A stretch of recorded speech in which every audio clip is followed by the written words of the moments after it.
Hello, my loves. The title of today's episode is called How to Hold Space in Groups. And what you're about to hear is a commencement speech, because this is the season, spring, for commencement speeches. And I did this online to the most beautiful group called Xchange. Xchange is Xchange. And it is led by my dear friend, Jon Berghoff. And he has the most beautiful and effective facilitation method. It's really about conscious convening. So this was really a resonant group for me to speak to. Love talking to facilitators, love talking to teachers, love jamming with people who are getting on stage, whether it's virtually or in high heels, to lead. Here's what you need to know now, my friends. If you head to daniellelaporte.com/centering experience, Jon Berghoff and I are going to do a free event called the Centering Experience. And I'm going to walk you through the centering practice, which is, physics-backed. We're working with light. You're setting your intention at the beginning of the practice. Do you want to heal? Do you want to manifest? And we're going to do it as a group. And then you're going to see Jon in action facilitating people. This event will not be recorded. This is Jon's idea. I'm going with it as a beloved collaborator. Not recorded. Really requires everybody's full participation, engagement.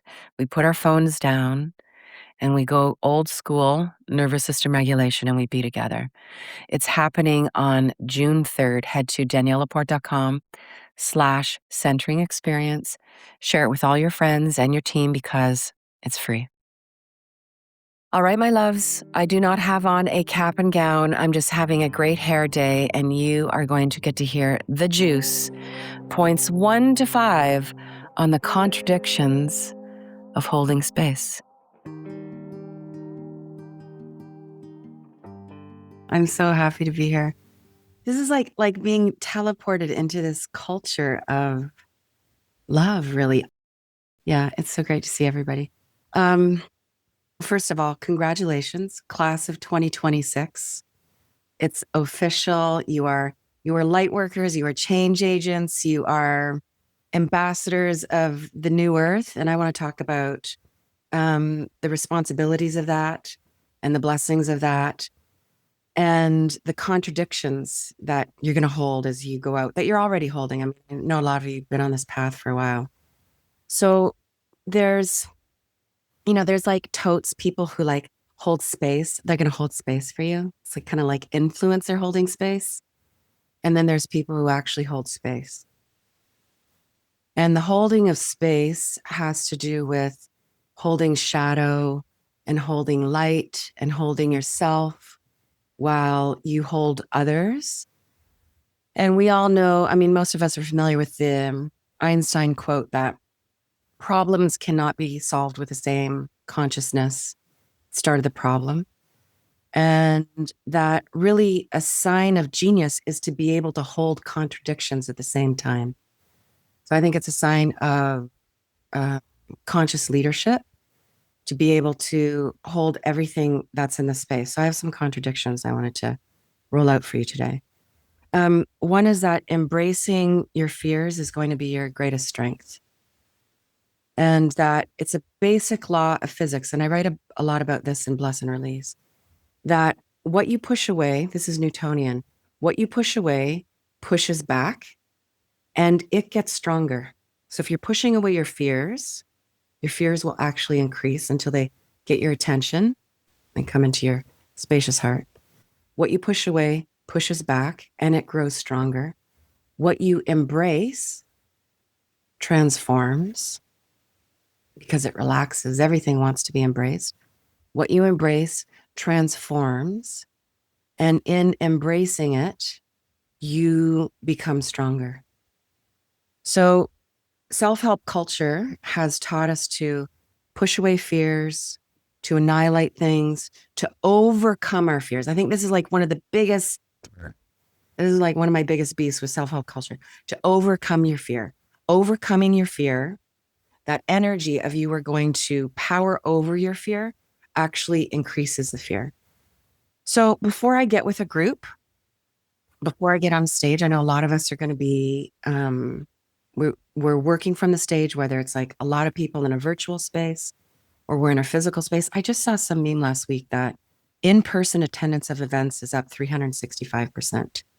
The craving is there, the safety is there, what's happening in people's nervous systems. Like there's never better a time to be a facilitator, a holder of space, a gatherer of people.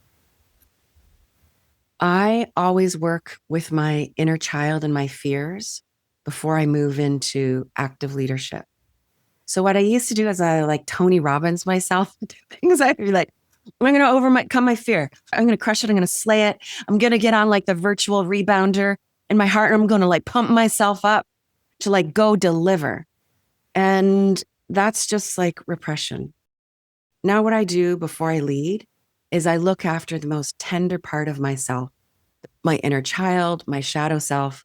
The part of me is that is afraid I'm going to fail, that I'm going to say the wrong thing. And by the way, every time I get out of any kind of teaching situation, especially on stage, I always regret something that I said. And I just learn to live with that regret. It's like, I went a little rogue. That was a little saucy. That was a little insensitive. But that comes with the package of showing up as authentic and in queenship and leadership. All the things are going to show up. So embracing your fear will be your greatest strength. Tend to your tender self when you step into leadership. Second contradiction of holding space. 1, raise your standards and people will meet you there. And 2, have no expectations. This is the irony. This is the contradiction. Raise your standards, but have no expectations. So one of my favorite psychotherapists who's since passed on, Michael, he was Jewish, Buddhist, he used to call himself a Jubu. He talked about the days of being a facilitator for a group of people on various levels of the spectrum and mental illness. And he was holding a group. The expectation was everybody be on time. And one of the gentlemen who was like severely schizophrenic walked into the group. He was late. He was talking to various people in the sky. And Michael just said to him, leave the room, come back in and be polite. And here's a guy who, you know, by most rights would be considered certifiably insane. He found his sane self in that moment. He said, you're right, left the room, came back in, was polite, sat down.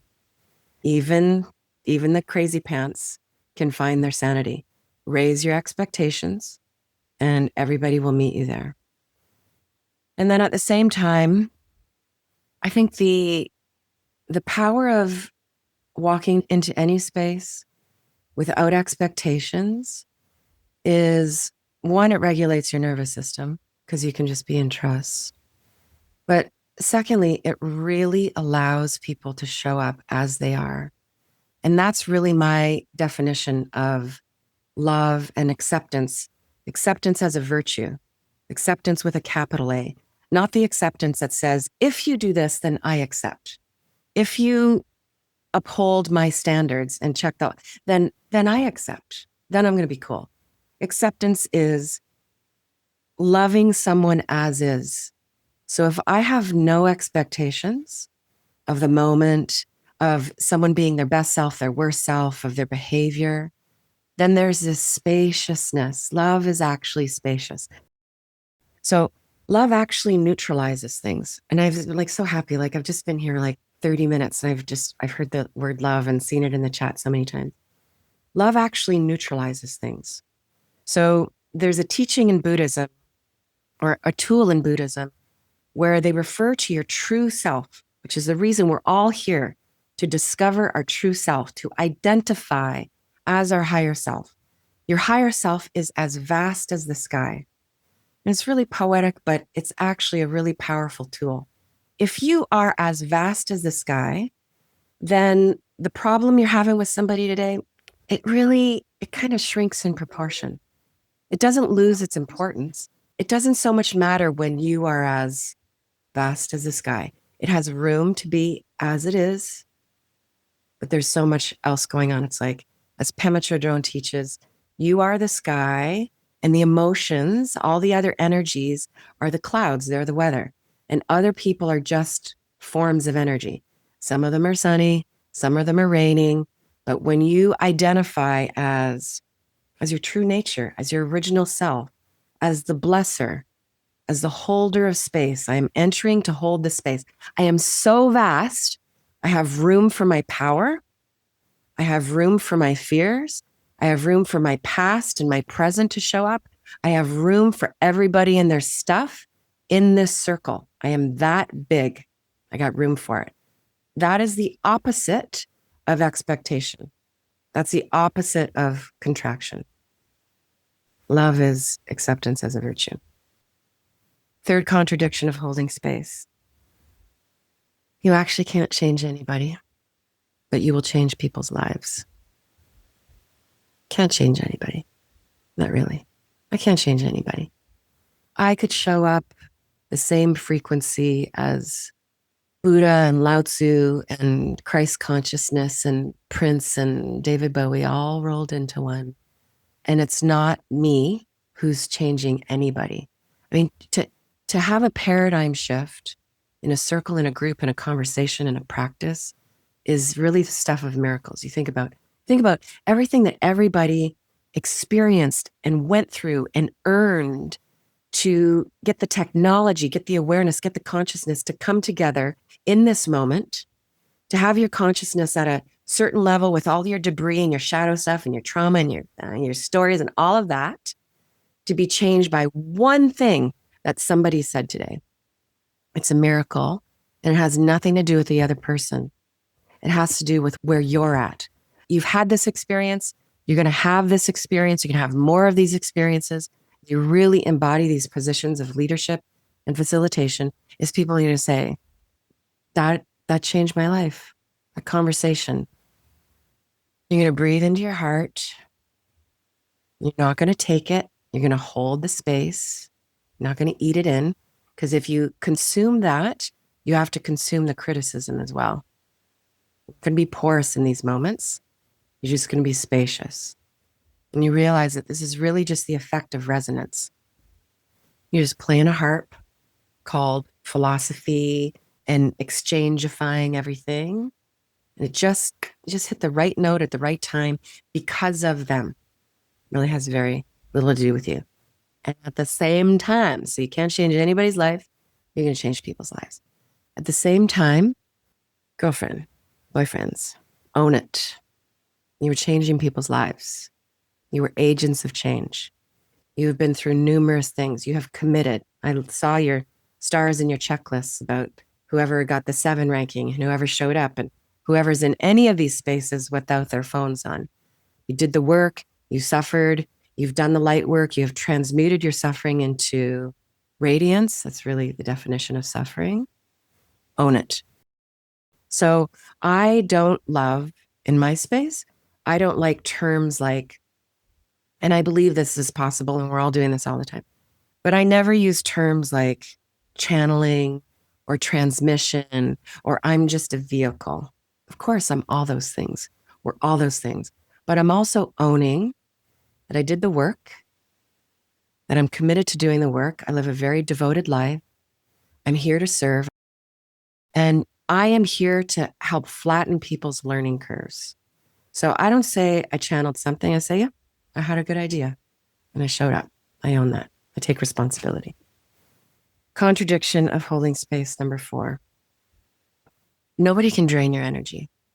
This is such BS from New Age. Oh, draining my energy, the energy vampires. No. Here's the contradiction. Nobody can drain your energy, but you must protect yourself. So this is going to be a meta lesson on how the energy field works. If you hang out with somebody, if you teach a class, if you hold a circle, if you're exchangifying something, and you feel drained or you feel put upon something like sucked your energy, they're heavy, don't want to be around them anymore. I'll speak for myself. If I were to feel that way after a gathering, that's on me. I'm not vibrating at a high enough level. my immune system, my psychological, mental health, my spiritual immune system is not where it needs to be if I'm stepping into this position and I'm feeling as somebody's like sucking the life out of me. So it's my responsibility to fill up. So the greatest protection against having your energy drained is love. So I have to do all the work to build the bridge to my higher self every day, to hear what my higher self wants to say, to increase my frequency so that love is both the magnet, the protection, and the repellent for anything that is not at that vibration. So, like, one of my primary teachings is that without getting into like toxic positive think or Pollyanna thinking or spiritual bypassing, is that if I keep my vibration loving enough, compassionate enough, resilient enough, spacious enough, light enough, anything that is not a match for that can't latch on. No match, no latch. So I stay positive, I stay compassionate, I watch my thoughts, I stay in loving kindness. So anything that is all the opposite, draining, attacking, criticism, parasitic, there's nowhere for it to hook in my system. And that's my protection. And then I have some tools and things that I do. Like I always ask, I used to have this long kind of meditative thing I would do before I get on stage. And like I said, I would kind of pump myself up 20 rounds of myself. I just say like, may I shine and may I be a vehicle for others to shine. And that's it.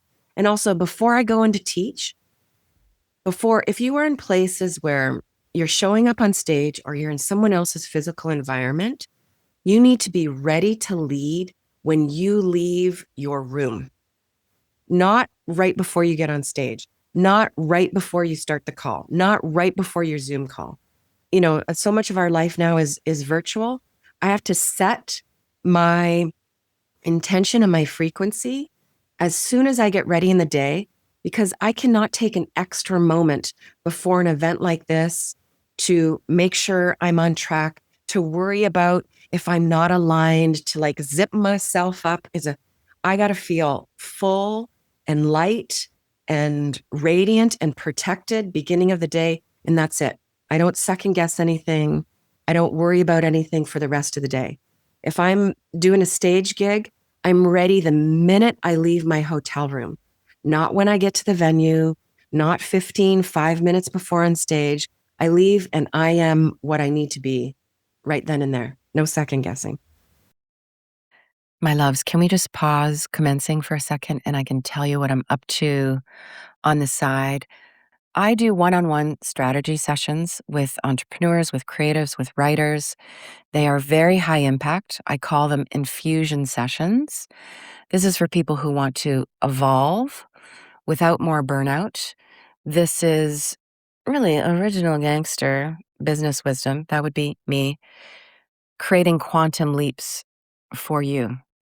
We get together for about 90 minutes to 2 hours, and I give you everything I've got. I do an assessment before. It's a deep Q&A about where you're at in your business, where you wanna go, and what you get is refreshed vision, a lot of intuition, some new connections if I can help you make them, really sizzling hot industry intel, and a permission slip. Not that you need one, but it helps to do success on your own terms.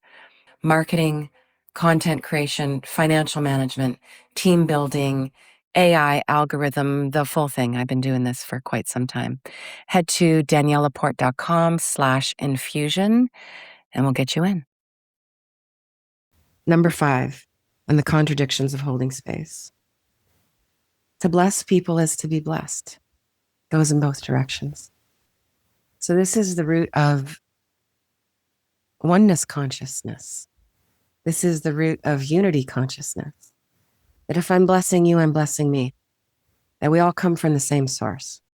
And bless is a term that gets thrown around in our space, in the wellness space a lot. And I have a really simple definition, which is a blessing is a focused, positive intention. Because you can have focused negative intention, and that is called complaint and That's just like a slippery slope. Focused positive intention. And you showing up to bless people is you really owning your power of your capacity to hold space. You knowing that you're not holding space alone, that you're holding space with all of your ancestors, with all of your seen and unseen guidance system, and with the consciousness of everybody that's in that Zoom room or in that boardroom or in that theater. And I'm very specific about that. With their consciousness, they're going to hold space. The people who have the intention, we all want to win together. And with the higher selves of everybody in that space. I used to always see like these big light creatures are just like call in the unseen forces to protect the space and work with the space. And I realized that what I was forgetting to do was I wasn't calling on the higher intentions of everybody who had showed up. I was really kind of being just thinking I had to carry it all myself. I remember being in a kind of a teaching situation similar to this. And an energy worker friend came in. I was at her house. I was in her living room. She came in a bit early. I was going overtime in the teaching. And, this is someone who can like see energy and has healing capacities. And I got off the call and I was feeling tired after that call. And she said, I see in your energy, Danielle, that you call from above and you give it out instead of just working in this more kind of circular, spherical way that everybody in this space is also bringing energy from all sources, higher sources. And so my energy shifted in that. I made a decision that I was going to operate more circularly with more trust for everybody that was there. It had me relax more, and it actually working from that place of trust that everybody is getting what they need, that everybody has a pure heart and the best of intentions, even if they're not conscious of it. It just creates a space that really evokes the best answers. You seem to know the next best move. Yeah. And then I would add on just some extra things for those of us who are owning the mic before we hand the mic over to other people is the fun things, the girl things, the dude things, which is really own the physical space. So when I go in to speak a lot, the lighting matters to me. I'll often kind of pull a diva move and ask them to close the doors. You want the space to be contained. I do some kind of just a few moments of breathing, and I always start with silence, even if it's just 30 seconds, like before I get going. And this is where I've really learned, and I'm really like, oh, this is my greatest prayer for everybody here. Really learn to just be myself. Just be Elizabeth. Just be Stephanie. Just be Leslie. Just be Leah. A lot of the places where I go in to speak or to facilitate are real pump up cultures. And I'm so down for that. I want to be pumped up. I want to sit in the audience and I want the music and I want the 10 points. And I love it when the guys come out and they're just giving it. I love that. That's not who I am. And I used to go out and I used to be like kind of woo, woo, kind of do that thing. And I'm immediately not feeling like aligned with myself. And it's just not me. I'm chill, I'm edgy, I'm inappropriate jokes, I'm silence. I'm that. I've done it long enough. I know that I'm that. And I just am that now wherever I go. Just be that, because you're going to go to places and you're going to be plugged into other curriculums and you're going to be hired by people and they're going to want you to have a certain soundtrack and they're going to want you to open a certain way and they're going to want you to drop in particular truth bombs. And you can do that. You can be respectful. You're all going to be paid to be these holders of spaces, but you got to be you. And that's magnetic. That's magnetic. I tell you, one of the sweetest moments in my career was I got on stage. I was in one of those pump up motivational business things. I consider all my talks actually facilitation, all engagements. One of the problems I have with TED Talks is they do not want you to break that fourth wall. Breaking the wall with the people is where the magic happens. And I know this is also called exchangifying. But I decided just be me and just start with some silence. The jokes always come. I just want to get the laugh. That's really what I'm about. I just want to get the. And my dad was in the audience. And my dad still doesn't know it. I don't think he still knows what I do. He hasn't read any. He's dyslexic, hasn't read any of my books, does not get it. And he said to me, it was rap and we were leaving the auditorium. And he said, kid, some people like quiet. And that was my dad's way of saying, you worked up there. You were just yourself. So just be the version of you, no matter what the cookie cutter model is. Ladies, always try on your bra before you figure out what outfit you're going to wear. White is very problematic for everybody. Do not wear white on stage. People are going to hug you. You're going to get someone's makeup, someone's lip. Don't wear white on stage. Dudes, do you want to know the number one shortcoming of dudes on stage? I know you do. Too tight pants and pants that are not hemmed properly. Just take the pants to the tailor. Get pants that fit you. You will feel better. You will look hotter. And I'm telling you, and I love you, and I love my dudes on stage. The 5 o'clock shadow on stage is not impressive. We don't like it. We want you to show us that you, even despite the jet lag, you showed up and you shaved. And if I see one more dude show up in a t-shirt and a pair of jeans and sneakers while women are wearing the push-up bras and great shoes and getting it dialed, I would love to see a little more respect, a little more style from dudes on stage that just says, you are owning your sexy, you're owning your man, and you clearly say that you give a shit about being there. One more thing.